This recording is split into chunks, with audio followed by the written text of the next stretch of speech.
All right, today we're going to talk about. I want to talk about seeking God out and seeking a relationship with Him, but also just seeking His heart out, seeking God's heart out today. So that's going to be the gist of the message today. We're going to start in Joshua chapter 1. Oh no, I'm sorry, Joshua chapter 2. We're kind of going to go in order. You know, Joshua, we'll start in the Old Testament and we'll into the New Testament. We'll just do that.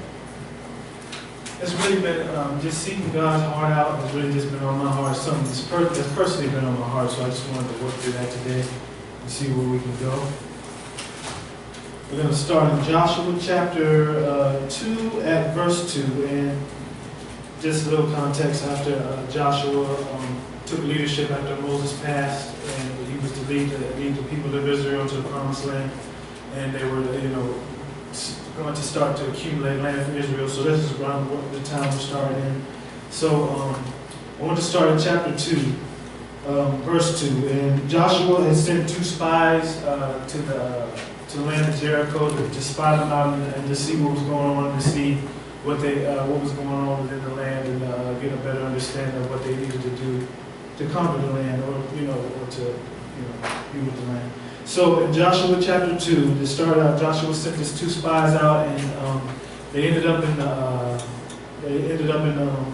taking refuge in actually a prostitute named Rahab in her home. And as we read through, I'm going to kind of try to put it together and show how Rahab really was seeking God's heart out, even though she heard of the God of Israel, and she really wanted to get to know Him so much that she saved his 2 spies' lives. So let's work through it. Joshua chapter 2, verse second verse. The king of Jericho was told, "Look, some of the Israelites have come here tonight to spy out the land." So the king of Jericho sent this message to Rahab: "Bring out the men who entered your house, because they have come to spy out the whole land." But the woman had taken the 2 men and hidden them. But the woman had taken the 2 men and hidden them. I lost my spot. We'll get it back. But the woman had taken the 2 men and hidden them. She said yes to the men. She said yes. The men came to me, but I did not know where they had come from. At dusk, when it was time to close the city gates, the men left. I don't know which way they went. Go after them quickly. You may catch up to them. But she had taken them up to the roof and hidden them under the stalk of the flax she said she had laid out on the roof. So the men set out in pursuit of the spies on the road that leads to the fords of the Jordan. And as soon as the pursuers had gone out, the gates were shut.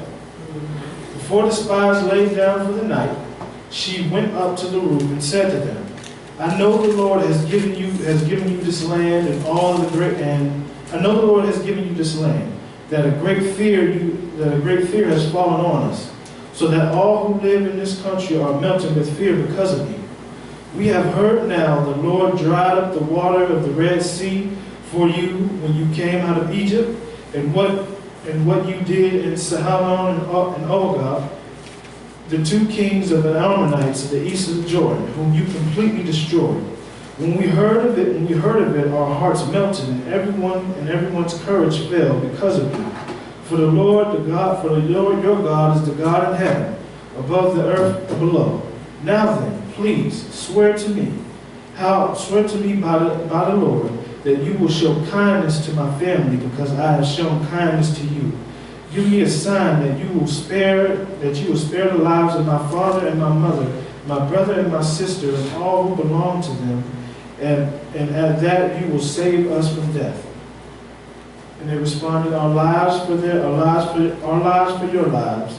Then the men assured her, If you don't tell what we're doing, we will treat you with kindness and faithfully when the Lord gives us this land.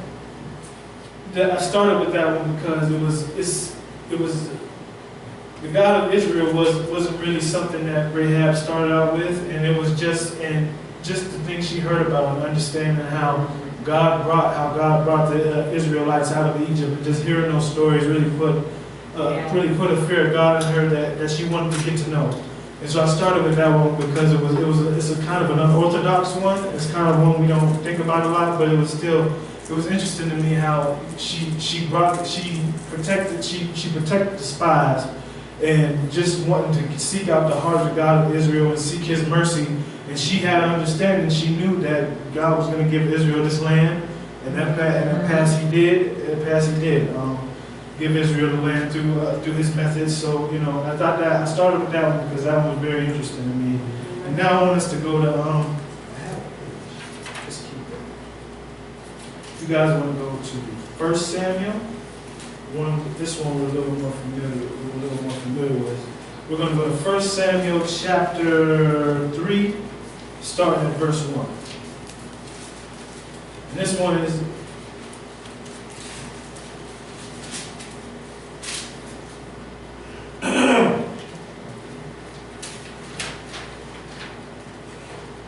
I'm sorry, 1 Samuel chapter 2, starting at verse 1. 1 Samuel chapter 2, starting at verse 1. We're not going to jump to there.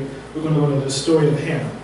And I use this one a lot because I use this in my testimony. This is one of the prayers that I really enjoy. But it's just after Hannah had her victory in the Lord, and she was able to bear a son after all of her years of hardship and just trying to figure, and really just trying to serve the Lord and being tormented by just the fact that she was never able to have a son. And just I really think, and after her victory, she really wanted to seek the Lord out, seeking His heart out with all her heart, and just really wanted to thank Him for what she did. So she said a special prayer in the Lord's name, and it was just, for me, it's really just an example of her seeking out the Lord's heart. And that's something that I've really been thinking about. So we'll start at 1 Samuel chapter 2, Hannah's prayer. Then Hannah prayed and said, "My heart rejoices in the Lord. My heart rejoices in the Lord. In the Lord my horn is lifted high. My mouth boasts over my enemies, for I delight in your deliverance. There is no one holy like the Lord. There is no one beside you. There is no rock like our God. Do not keep talking so proudly, or let your mouth speak such arrogance. For the Lord is a God who knows, and by Him deeds are weighed. The bows of our warriors are broken, but those who stumble are armed with strength. Those who are full hire themselves out for food, but those who are hungry hunger no more. She who has borne 7 children, but she who has many sons pines away. The Lord brings death and makes alive. He brings down to the grave and rises up. The Lord sends poverty and wealth, and humbles and exalts. He raises the poor from dust and lifts the needy for their ash heap. He seats them with princes and has them inherit the throne of honor. For the foundation of the earth, the Lord upon them has set the world. He will guard the feet of His saints, but the wicked will be silenced in darkness. Yes. It is not by strength that one prevails. Those who oppose the Lord will be shattered. He will bring thunder from the heavens, and the Lord will judge the ends of the earth. And that, it was just, really just a special prayer for Hannah because just really wanted to give God the glory, the honor, and the praise. Amen. Because of her hardship and how long she was not able to bear a son. And it got to the point where God broke her down to where the point was, she said, to have this son, it won't be for me. I will have this son, and I'll hand him over to you to become. And God knew His plan, because after she sent her son Samuel over to the Lord, he became a great prophet. So even after, and just that happiness and joy, and just a willingness to seek God's heart out and stay true to her promise as God stayed true to her. So really, just the theme of this is just really how are we seeking God out? How are we seeking God's heart out? Because God is seeking us out. So how do we seek God's heart out? So the next thing we're going to go to is 1 Samuel. We're going to go to 1 Samuel chapter 3. No, I'm sorry, 2 Samuel chapter 7. 2 Samuel chapter 7. We start with David. We start with the story of David, where this is a point in David's life where he had become king. Israel wanted him to become king. They brought him. They made Jerusalem the capital, and David's been appointed king. This is at a point in his life where he's at the top. God has put him in position to rule over Israel. So we're going to start there and just really seeking God's heart out. David's gotten everything he could have ever wanted in life, and still, he knows he's seeking God's heart out. So we'll start at this point. We'll start at chapter 7. We're going to start at verse 18.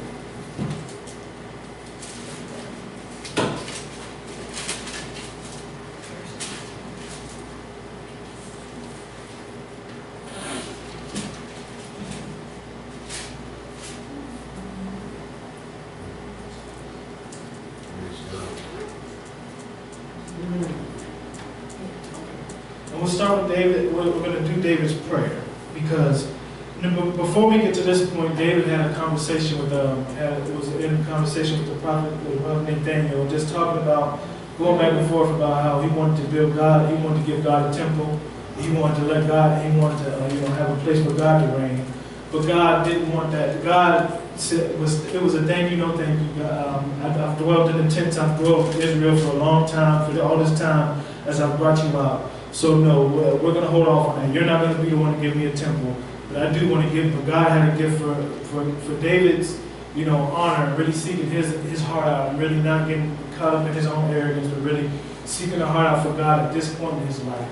God gave David a gift, and God gave David a gift and a promise to let his name rule on, and to have his children, rule over Israel as well.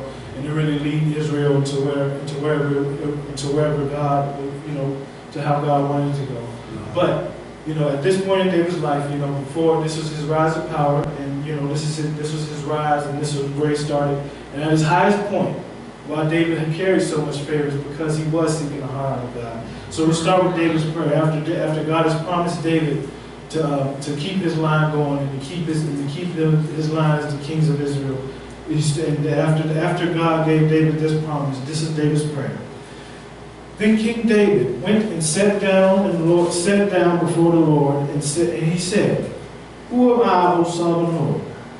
And what is my family that you have brought me this far? And as is this were not enough in your sight, O sovereign Lord, you have also spoken about the future of the house of your servant. Is this your usual way of dealing with man?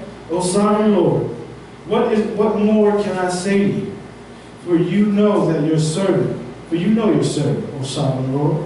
For you know your servant, O sovereign Lord, for your sake, in your own words, according to your will, you have done this great thing and made it known to your servant. How great are you, O sovereign Lord?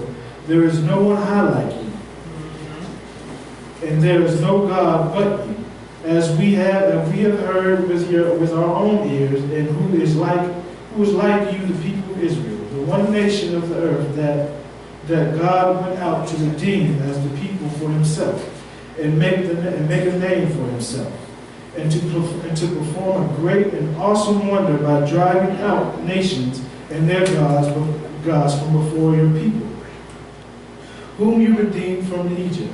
You have established your people of Israel as your very own forever. And you, O Lord, have become their God. And now, Lord, keep forever the promise you have made concerning your servant's house. Do as you promised, so that your name will be great forever. Then men will say, the Lord Almighty is God over Israel. And the house of your servant David will be established before you. O Lord Almighty, God of Israel, you have revealed this to your servant, and found courage to offer this prayer. O sovereign Lord, you promised these good things to your servant. Now, Now be pleased to bless the house of your servant, that it may continue forever in your sight. For you, O sovereign Lord, have spoken, and with your blessing, the house of your servant will be blessed forever. Amen. Just really seeking God's heart out is really important for all of us. This is David at one of his highest points before he made his certain mistakes. This is him when he got that blessing and he was really just standing on high, really seeking God's heart out and really seeking this blessing. And that's really been important. That's really been important to me. That's really been something that's been beating on my heart. It's just really seeking God's heart out. No matter what point you are in life, whether you're at Rahab's point, you don't really know the God of Israel, but you've heard about him and you want to seek his heart. You want to get to know his mercy. Whether you're at Hannah's point, God, you've made a promise to God and you're going to keep that promise. And you're going to continue to seek God's heart out. Or whether you're at David's point, where you're at your highest point, and you're just trying to find a way to honor God. And in your humility of wanting to build God a temple, he said, no, you're not going to build this temple, but I want to give you a gift. So next we're going to go into 1 Kings. We're going to go into 1 Kings to David's son who took the throne after he passed. We're going to go to Solomon. We're going to go to 1 Kings chapter 3. We're going to start at verse 1.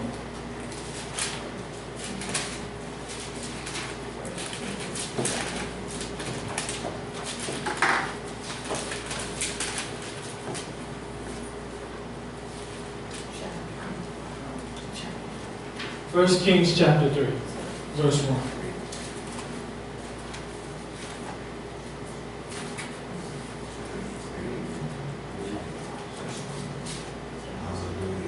We'll work through this one. So, we'll start. Solomon made an alliance with the Pharaoh, king of Egypt, and married his daughter. He brought her to the city of David until he finished building his palace and the temple of the Lord and the walls around Jerusalem. The people, however, were still sacrificing at the high places because the temple had not yet been built for the name of the Lord. Solomon showed his love for the Lord by walking according to the statute of his father David, except that he offered the Lord sacrifice and burned incense on the high places. The king went to Gibeon to offer sacrifices, for that was the most important high place. Then Solomon offered 1,000 burnt offerings on the altar at Gibeon. He offered. Sorry about that. Upon the altar. Let's start. The king went to Gibeon to offer sacrifices, for that was the most high place. And Solomon offered 1,000 burnt offerings at the altar at Gibeon. At Gibeon, the Lord appeared to Solomon during that night in the dream and asked, and God said, okay, so Solomon went to give an offering, and now that night God has come to Solomon in a dream. And God says to him, ask whatever you want of me. Solomon answered, you have shown great kindness to your servant, my father David, because he was faithful to you, and righteous and upright in your heart. You have continued this great kindness to him, and have given him a son to sit on his throne this very day. Now, O Lord my God, you have made your servant king over place of my father David, but I am only a little child, and do not know how to carry out the duties. Your servant is here among people you have chosen, a great people, too numerous of count or number. So give your servant a discerning heart to govern your people and distinguish between the right and wrong. For who is able to govern the people? Who is able to govern this great people of yours? The Lord is pleased that Solomon has asked for this. Yes. So God said to him, since you have asked for this, and not for long life or wealth for yourself, nor ask for the death of your enemies, but your discernment in administering justice, I will do what you have asked. I will give you a wise and discerning heart, so that there has never been anyone like you, nor will there ever be. Moreover, I will give you what you have not asked for, both riches and honor, so that in your lifetime you will have no equal among kings. And if you walk in my ways and obey my statutes and commands, as David your father did, I will give you a long life. Then Solomon awoke and realized that it had been a dream. So at that point, God blessed Solomon with all the wisdom in the world, and we knew how Solomon went on to live his life and to do different things. And he's contributed to many parts of the Bible, and just the wisdom God gave him, and his discernment, and how at one point in Solomon's kingdom there was the people of Israel living a prosperous life, and they only got to that point because Solomon was willing to humble himself at his highest point. When he had just been given his father's line, his father's kingdom at his highest point. When most other kings didn't even look to God for anything, didn't look to the God of Israel, did not obey God's commands. At his highest point, as the first person to take over for his father David, he went and he seeked God's heart out, and he was rewarded for it. And that's what we're going to keep harping on, just really seeking God's heart out. And no matter what point in our lives we're in, really seeking God's heart out. Because God has shown us when we seek His heart out, He's given us something in return. When we seek God's heart out, He has a gift for us as well. So we're gonna end in the Old Testament in Daniel chapter 1. Yes. Thank you, Lord. Hallelujah.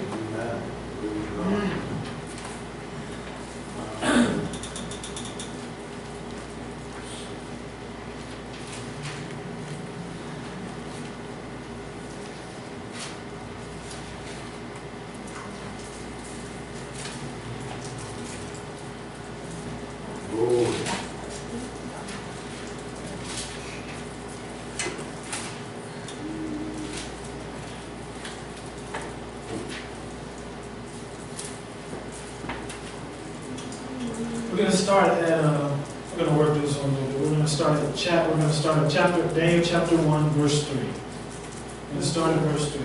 And the people, for a little context, the people of Israel had been taken out of Israel and sent into captivity, was taken into Babylonian captivity after years of not really sticking with God, as God said, sticking to my statutes, sticking to my word, and really seeking me out and taking care of my people and taking care of one another. Israel had gone astray.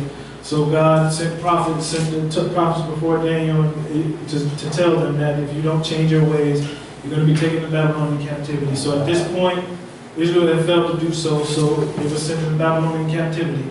But even in captivity, God still had those He found to honor Him and to really let them know that I'm still with you. I'm still with you.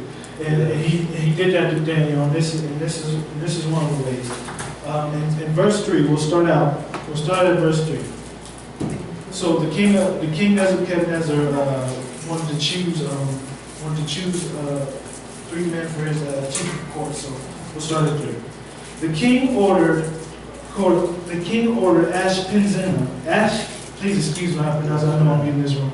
Ashpenazar, chief of his court officials, to bring in some of the Israelites from the royal family and nobility. So I'm going to jump to verse 5.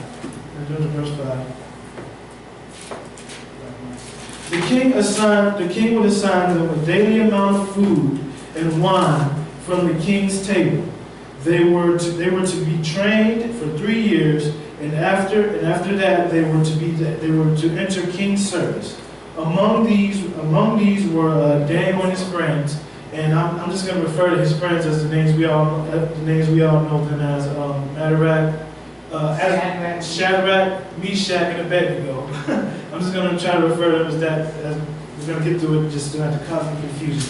But him and his friends were chosen for that. So now we're going to start at verse 7.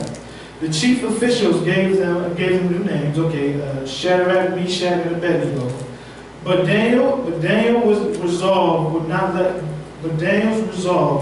to defile himself with royal food and wine, because as we all know, Israel had a certain diet they had to stay on, and Daniel did not want to be hurt from that and not follow that law.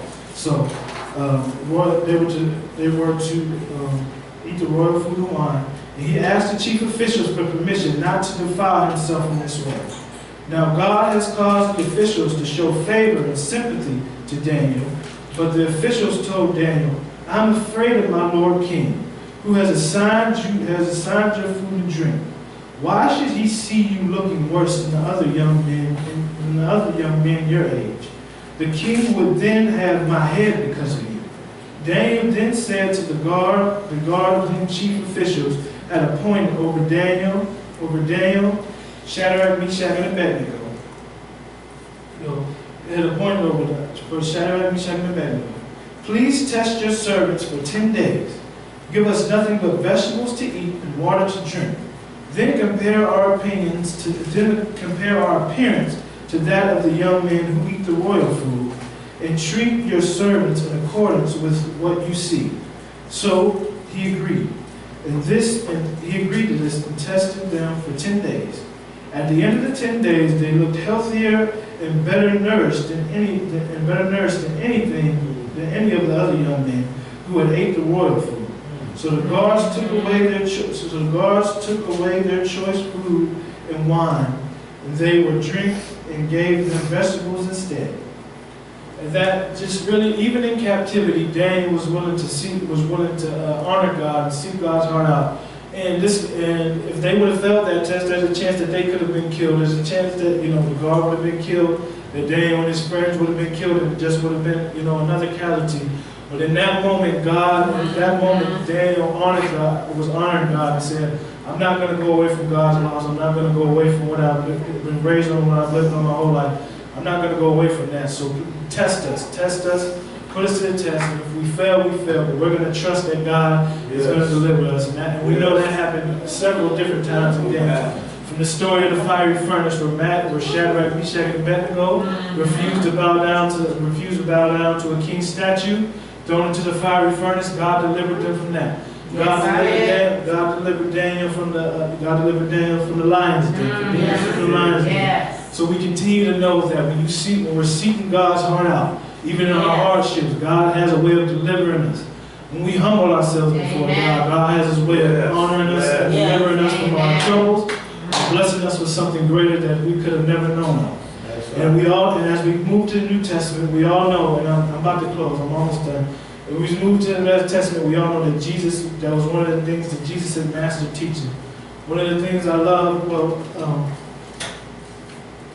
one of the things I've always loved about, I think it was John, how Jesus always referred to, always went back to, things aren't about me, it's about the one who sent me. And He always gave glory and honor to God the Father. And He continuously did that. Jesus, I just want to give a couple different ways Jesus was able to give.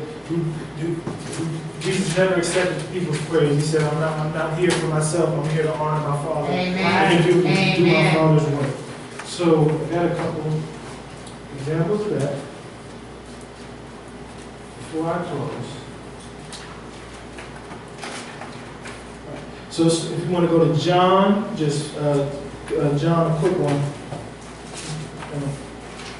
Is there one before? I'm sorry, there's one before that. We want you to go to Luke chapter 18. And we're just going to do verse 18 and 19. We're just going to do verse 18 and 19. It's real quick, just a real simple one. You said Luke 8?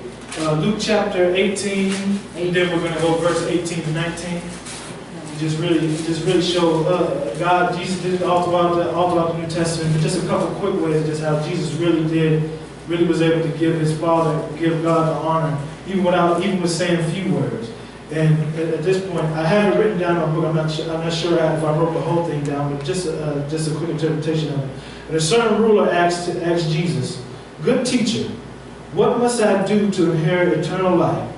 Jesus answered, "No one is good except God alone." Mm-hmm. So I only wrote that part down because it hit me just because of how he deflected that.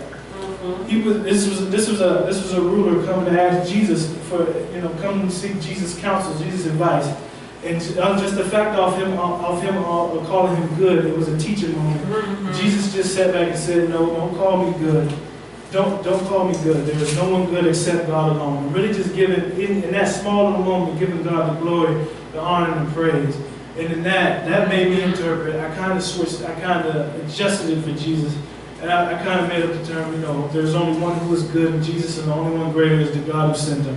But just really Jesus really just knew how to show us how to humble ourselves, even in small ways. Not to take our own, not to be so boastful and big that, not to be so boastful and big as this ruler came to seek his advice. And, kind of trying to give him flattery. Jesus gave it back to him and said, no, don't call me good. There is only one who is good, and that is God. And really showing us how to humble ourselves before God. And then the next example I have, that next example was, we go to John chapter 3, just verse 18. Just quick and simple. Jesus really knew just how to show us how to humble ourselves before God, and to do it not for ourselves, but do it for the glory, do it for God's glory, and to give God the glory, honor, and praise. It says, whoever speaks on their own does not gain for whoever speaks on their own does so to gain personal glory. But he who seeks the glory of the one who sent him is a man of truth. There is nothing false about him. We get caught up in that a lot. We get caught up in some of our personal wants, but that's kind of just to see what we want out of life and what we want. But when we speak for the one who sent us, there's something stronger to it, there's something more powerful to it. And that's what Jesus was trying to explain to us, that we're not here. Jesus was the perfect example. I'm not here to seek my own glory. I'm not here to seek my own praise. I'm here to do the work of the God who sent me, and my Father, the God who sent me. And so he continued on that one. And my last one for Jesus. Well, and John, what did you just read, John? What? That was John 3:18. That was John 7, verse 18. John 7, verse 18. Okay.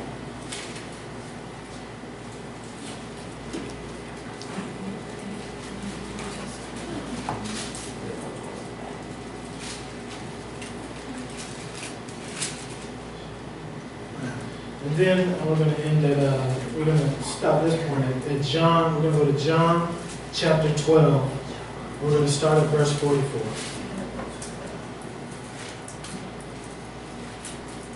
This really shows how Jesus just continued to trend, and seeking God's heart out, and just continuing to give God the honor. Jesus has been on earth doing all these great, marvelous things, and getting credit for it, and people to love him. But he's saying, no, it's not about me. This is not me. I'm here to do the work of the God, my Father who sent me. And I'm here to prove that to you. This is not mine. This is not, I was born with this, I inherited this, but this is what my Father has blessed me with. Yes. And I will continue to give him the glory, the honor, and praise. And Jesus said, and Jesus cried out, whoever believes in me does not believe in me only, but in the one who sent me. The one who looks at me is seeing the one who sent me. I have come into the world as a light, so that no one who believes in me should stay in darkness. If anyone hears my words but does not keep them, I do not judge that person. For I did not come to condemn the world, but to save the world. There is a judge for the one who rejects me and does not accept my words.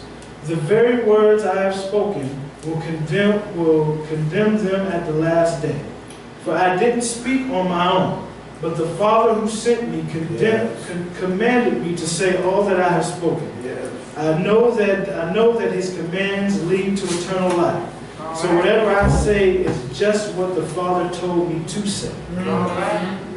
In a powerful moment, everything, as Jesus continued on, we know of everything he continued to do to continue to give God the glory, the honor, and the praise. And that seems to be a trend throughout the Bible, that when we humble ourselves before God, we truly give him the glory and honor and the praise, and we truly seek his heart out. He has a way of blessing us and keeping us, revealing himself to us, revealing his glory to us, as he did, as he showed mercy to Rahab and her family for saving the spies, as he did for David, as he made sure David's line wasn't taken away, as he made sure David's line remained kings of Israel, and kept his line. as he gave Solomon the greatest wisdom in the world, and Solomon contributed many books to the Bible in many different ways, contributed many different ways in the Bible. As he delivered Daniel, the prophet Daniel, and all the other prophets in the Bible, as they humbled themselves before God, were willing to take His commands and really seek His heart out. And just in Jesus, as Jesus came and did God's work and died on the cross for our sins, and obeyed every word, and even through his hardships, he kept God's word, and he kept giving the Father the glory, the honor, and the praise. And I think those are examples of just understanding that no matter what point in our lives we are, if we truly seek God's heart, seek God's character out, seek God's glory out, God has a gift for us. And this teaching today was really important to me because it's just something I've been striving on, something I've really been looking for, and it's really been personal to me. So I just want to take that time to this message, for that. I just want to take that time to give that message today, because we all have our personal wants in life. But some, and we want them to be in tune with God's plan, but we don't always pray about it. We don't always know if our petitions of God, if it's a part of His plan. We do also pray. But I always wanted to let God know that the core, at least for me, and I want all of us to think about that, at least for me, the core of who I am is to make sure that I am helping God do whatever I can to help God restore His good world. That is my mission on this earth, and that is a mission I want to continue to pursue. And I want to challenge everybody who may see this, just to think, what is God, as you seek God's heart out, what are you at your core? Because we all have our personal wants, and we hope they align with God's plan, but as we all know, just in wisdom, sometimes God has a different role for us. So just in that, just wanting God to understand, I want to help Him restore His good world, and I want to help Him reconcile His relationship with the world as we help the world reconcile our relationships with one another. And really just work on that. And so as we end today, just really think about, as we seek God's heart out, as we seek it out, what are we at our core? How are we going to help serve the world at our core? And how are we going to help the world move forward in Jesus and God's leadership as God continues to help us move forward. So I want to thank you guys for listening. Hallelujah.